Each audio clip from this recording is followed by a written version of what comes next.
Okay, mayong mudto na usab kanatong tanan Luzon, Visayas, Mindanao. Mayong mudto Philippines, mayong mudto world, mayong mudto universe. Ada na punta mga higala ni atong tulumanon sa kahanginan CONA Catechesis on Air ug ako lang gihapon kini ang inyong ubos nga alagad Reverendo Padre Edwin Academia Acab. Abino adlaw na usab karon nga samtarong adlaw may higala, adlaw karon nga Biyernes. So Biyernes ba? Of course, Biyernes, no? Pizza 14 na kini sa bulan. Samtarong adlaw may higala ha, sa pahakadali. Ato ning klaruhon.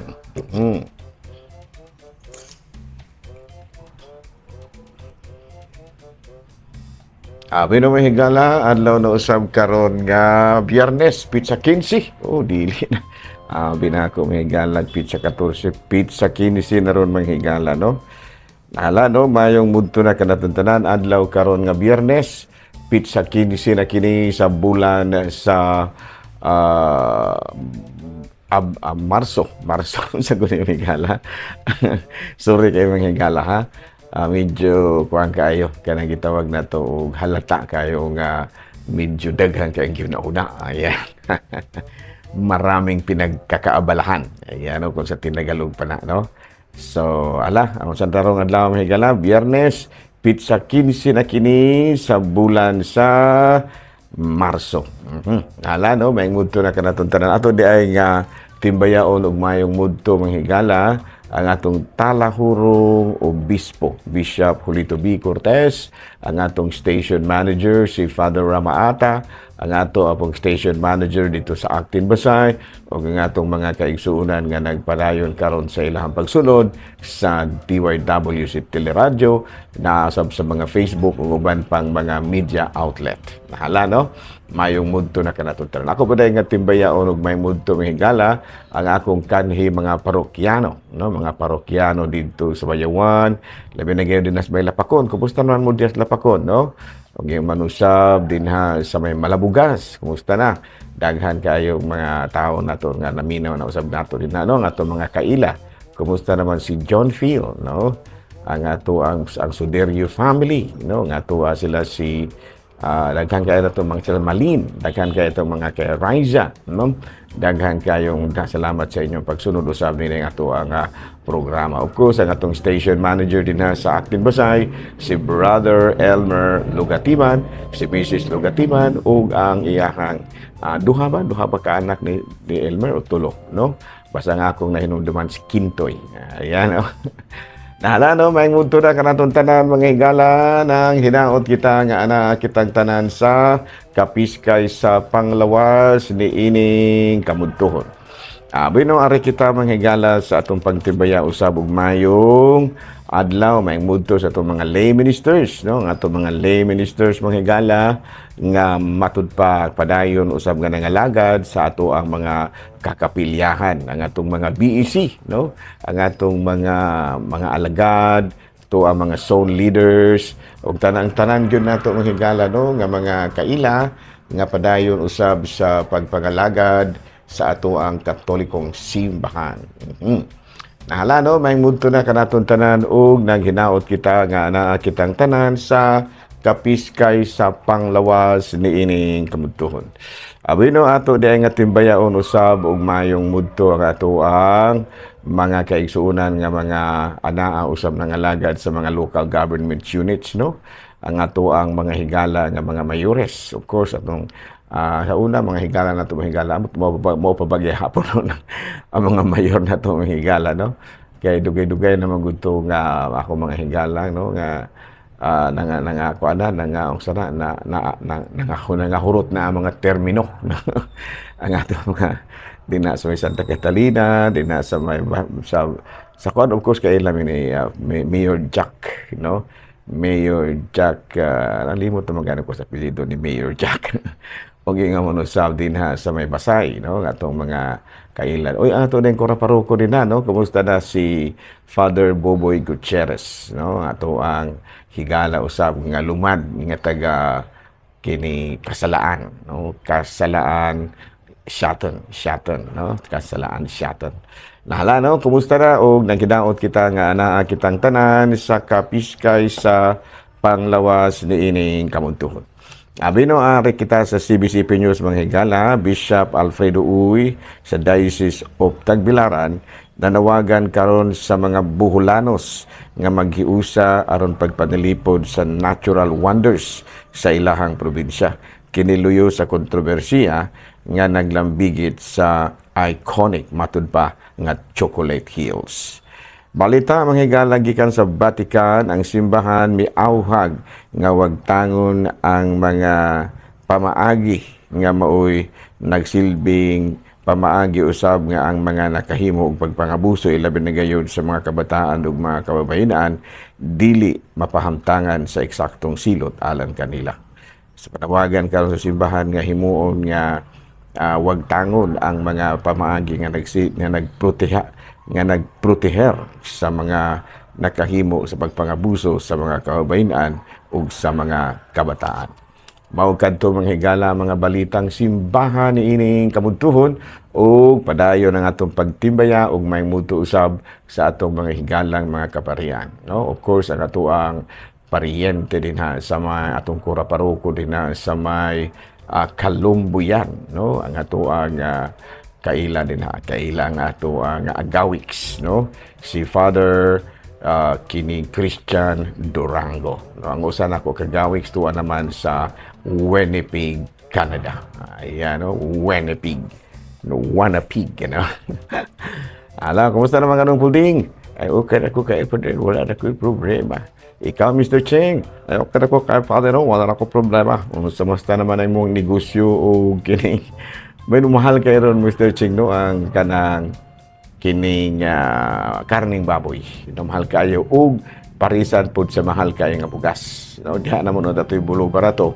Nga ilang gibaligya sa NFA o tag 25. Dito man po di baligya mga higala sa mga traders. Muna nga mauna unda tong higayon mga higala nga makatilaw tag bugas nga tag 25. Pastilan kay dito man po dinoon ni baligya sa NFA dito sa mga traders. Duha ra yun ka traders nga laliman ka sigon sa taho nga atong nahipos 125,000 bags pagkadaghan ng bugas to ug mo ito'y natigayon nga nabaligya sa mga pobre pagkalipaya gilaliman ka mga higala og ang imong uskagatos 4 na kakilo hasta perting lamia to mga higala unta pero nahimo rang unta kaya dito manoon nila ibaligya sa mga traders. Ayan, no?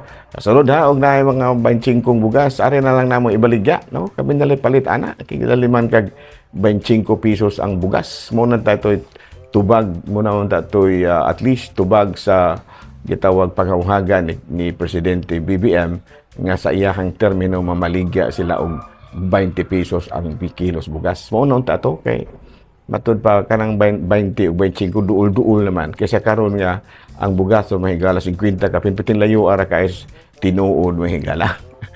Anyway, naman na. Sige pa na lang kita sa ato ang pagpaningkamot usab nga dili kita mga pasmo. Di ba, Mr. Cheng? Yato no, kada father, no? Importante kayo nga dili ta mapasmo mo na nga paningkamot ta kita pangitag trabaho pa aron nga makakaon ra gyud gihapon tayo ni bisan lugaw-lugaw lang ba. May maka Mr. Cheng kay linugaw mo na inyong paboritong kanon mga insect mo bitaw na nga pikot ng inyong mata kay mao bitaw kuno na hinungdan. Maubitaw ko nun ay hinungdan nga nga pikot ng matas mga insect, mga higala kay kana ko nung makakita sila o kuan nila man kunong iana ang ilahang mata na mayon silang linugaw na po dengan na pikot. May no pasintabi ha joke sa atong mga igsoon nga mga Chinese atong na kumitsahan ko higala no nga hinungdan nga no na among gyud naghimo ang istoryahan mga higala no nga kining pagsigig ka og linugaw sa ato mga igsuong mga insik mao'y nakapapikot sa ilang mata. Kita pod ang nakapadako sa atong mata kini pong walay sudan siguro, no? Una siguro no nga mga Pilipino kalagmitan jud dagkog mata kay ngano man mahingang ha man ka tugod pagtanaw ni Muslimisa walay sudan makaanag wala pi sudan ana na ba. Masiga gyud yung mata kaya sudan god ngana.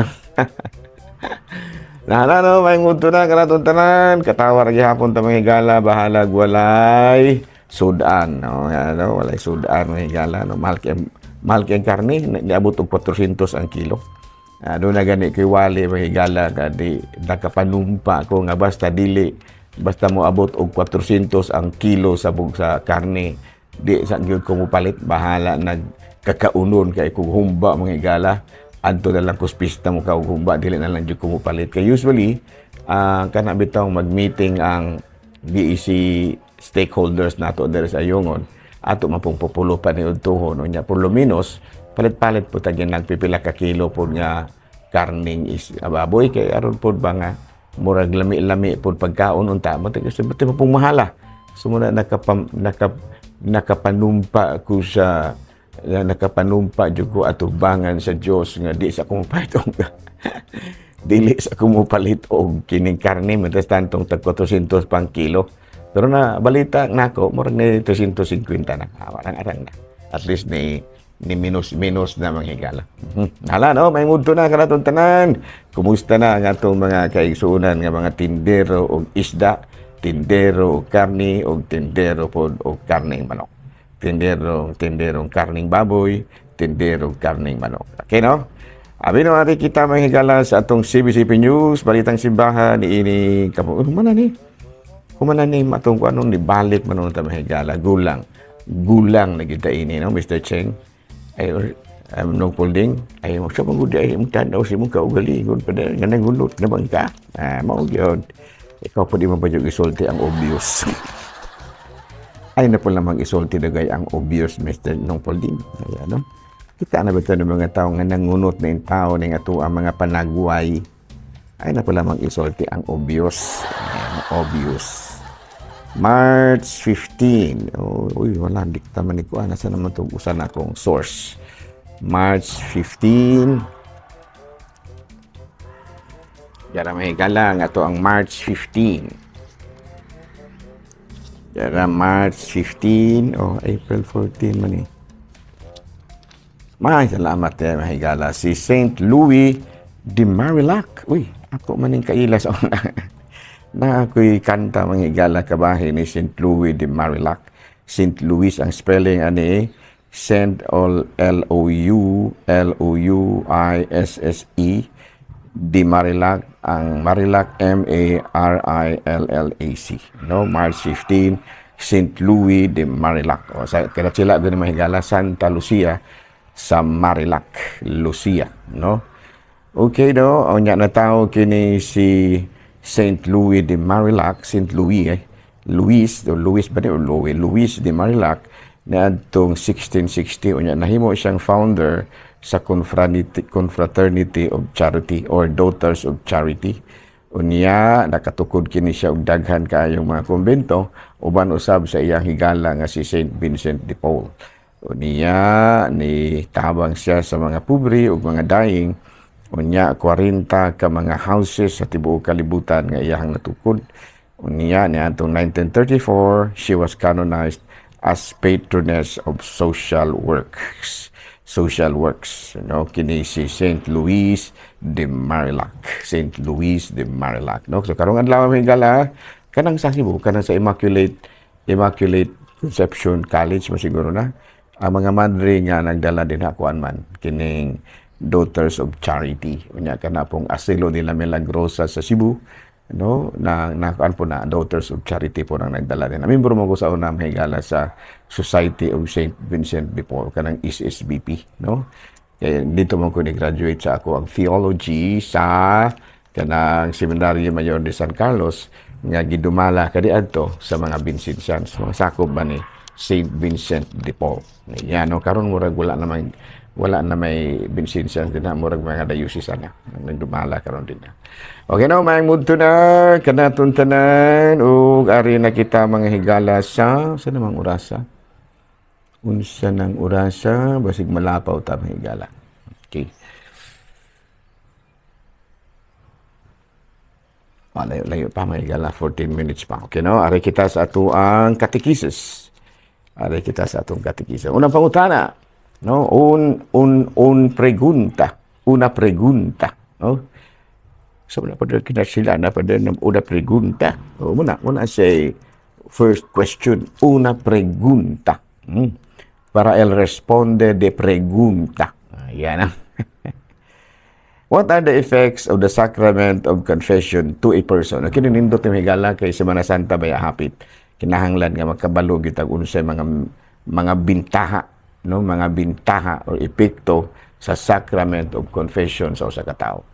First of all, according to St. Joseph Baltimore Catechism number 382, confession restored a person or increase restoration. The effect is the restoration or increase of sanctifying grace.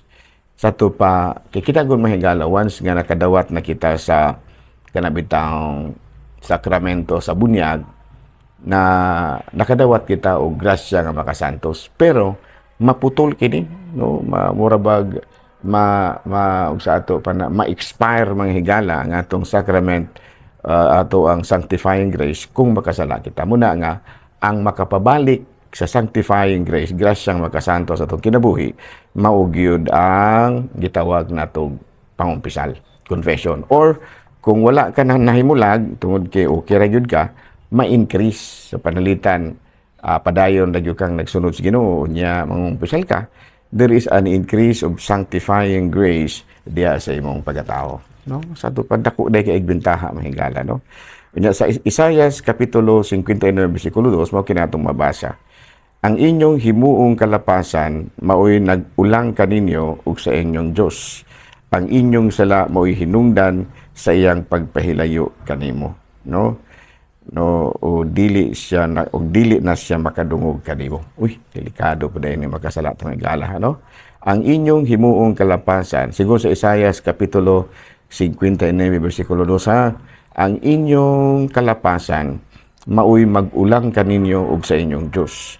Ang inyong sala mo'y hinungdan sa iyang pagpahilayo kaninyo, aron dili na siya makadungog kaninyo. Uy, muna delikado, ginay. May gala mo na, kinahanglan gyud nga makadawat gyud kita sa sakramento sa pakighiuli, nga mao ang kining santos ka kumpisal. No?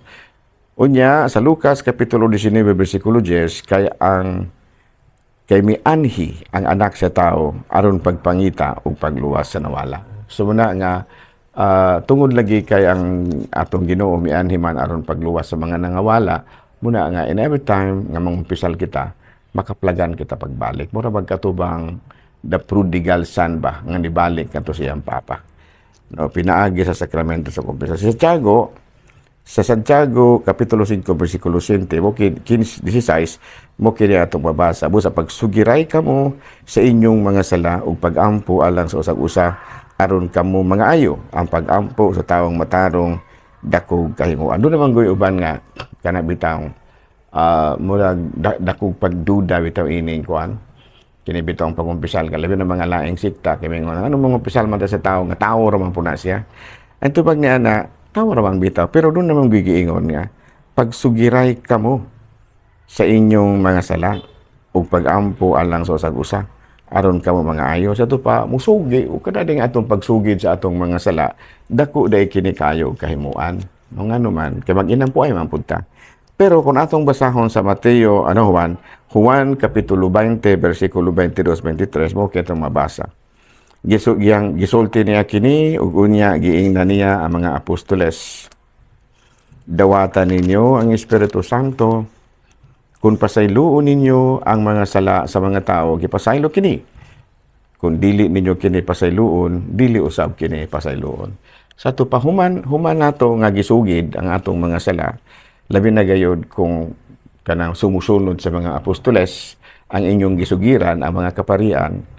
No, aduna sila katungod pagpasaylo kanimo. Kaya mo nagisulti diriyo. Kung pasayloon ninyo ang mga sala sa mga tao, gipasaylo kini. Kung ang ilang mga sala dili ninyo pasayloon, dili usab kini pasayloon.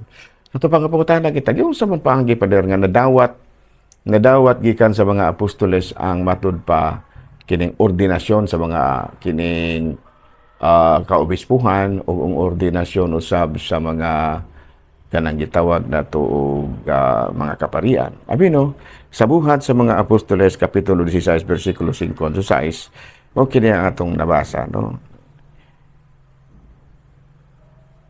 Atong mabasa mahigala, no? Nga matud pa diri, no? Ang tibuok pundok na himuot sa sugyot sa mga Apostoles, busa gipili nila si Esteban nga puno sa pagtuo ug sa Espiritu Santo ug si Felipe, si Proseso, si Nicanor, si Timar ug si Parmenas ug sa tanang ug si Nicolas, no? Nga taga Antioquia, nga dili Hudiyo nga nakabig ngadto.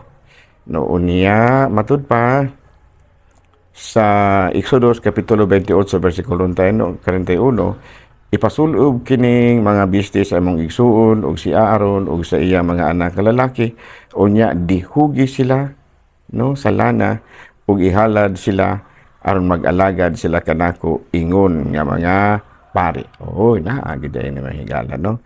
Sa tinuuhan sa mga Hudiyo, unya gidala sila ngadto sa mga apostoles ug mga apostoles nagampo ug nagpandong kanila sa ilang mga kamot. No, no? Matumbasahon ng mahigala sa buhat sa mga apostoles Kapitulo 6 versikulo 5 to 6. Ang tibuok pundok na himuot sa sugyot sa mga apostoles, busa gipili nila si Esteban nga puno sa pagtuo ug sa Espiritu Santo ug si Felipe, si Proskero, si Nicanor, si Timar ug si Parmenas ug si Nicolas nga taga Antioquia nga dili Hudiyo nga nakabig ngadto sa tinuuhan sa mga Hudiyo. Unya gidala sila ngadto sa mga apostoles ug ang mga apostoles nagampo ug nagpandong kanila sa ilang mga kamot. Kano mga anak ba? Muna siya ordinasyon. Muna nga ang mga primero gyud nga mga obispo mo ni sila si Esteban, sila si Parmenas ug daghan pang uban. Pero kining maong proseso sa pagpandong sa mga kamot hangtod karon naa pa, no? Muna nga kami mga kaparian sama kami og kami ang gitawag nato mga napandungan pod mga obispo ng nana. Muna nga ang katungod sa mga apostoles pagpasaylog sala napasa usab diri kanamo pinaagi sa sakramento sa kumpisan. Abi no, wala naman tay oras may gala. Ako na lang gihapon kini inyong ubos nga alagad Reverendo Padre Don Academia Akab, manamilit na usab kaninyo og manalangin kanato ang Dios makagahong tanan, Amahan, Anak, Espiritu Santo. Good noon, Pilipinas. Daghang salamat sa iyong pakiguban.